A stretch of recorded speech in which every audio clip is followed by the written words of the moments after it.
Добро пожаловать на наш YouTube-канал Hardtrace Info. В данном видео я вам расскажу, как включить функцию обновления либо iRefresh на устройстве Hair iPro Series 5.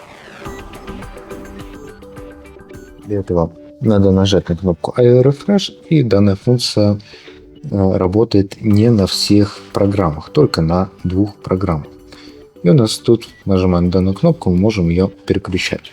И на этом все. Большое спасибо за просмотр данного видео. Ставьте лайки, подписывайтесь на наш YouTube канал и до новых встреч.